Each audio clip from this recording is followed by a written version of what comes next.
Chapter 38. Oli stood ankle-deep in sand. He looked down at his hands, but his mother wasn't there. His mouth hung open. Slowly, he turned to look around, unsure he could believe his eyes.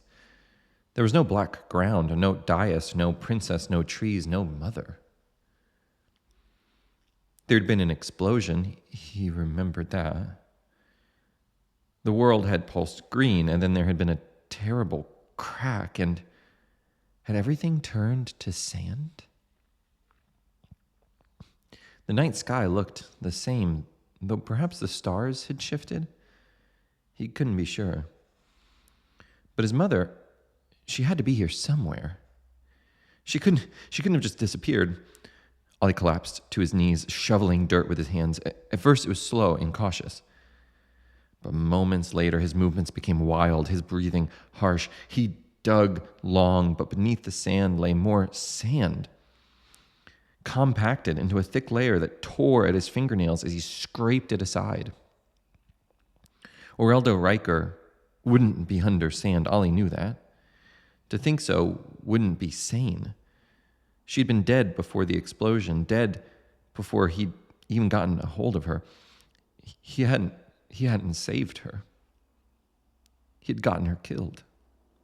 If he'd been stronger, or if he'd just run from the princess to begin with, she'd be alive, but he'd screwed up again, failed again. He sat in a hole now, shallow but wide. All the sand he threw backward just ran down the hole's edge and collected around his boots and knees. He still kept digging. The hole slowly deepened, and the walls of it absorbed his crying, his screaming, his cursing.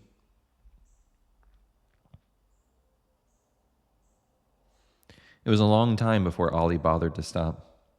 His hands were scraped raw and his nails were bloody. He fell to the side, chest heaving and eyes burning. He couldn't see because of the tears. His mother was gone, the wood was gone, and he was gone too, though he didn't know where. Oli didn't care where.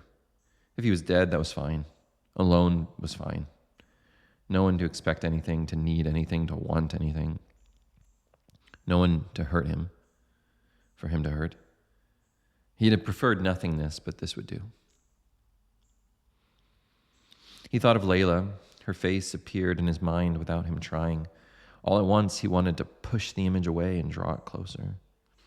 The last Riker, the last bit of responsibility he had, or he used to have. Not anymore, though.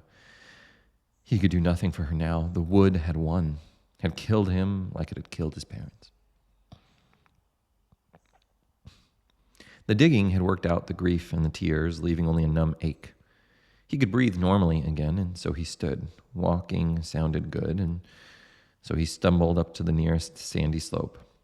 He had no destination, no journey in mind. He just walked. He got to the top a quarter of an hour later, shoulders hunched. When he looked around, he saw little more than sand. The air smelled nice, though, fresh and clean. The clearing had been rotten, like the scent of dead animals and burnt bread. Here, the entire world was washed by the sand and scrubbed fresh. A small black mark sat on the far horizon, an imperfection on the starlit rolling hills. It was miles away. It might take a day or more to get to it. That didn't bother him. Death had found him, and the afterlife he'd been sent to was far better than he had expected. With nothing else before him, Oli marched onward toward the silhouettes on the horizon.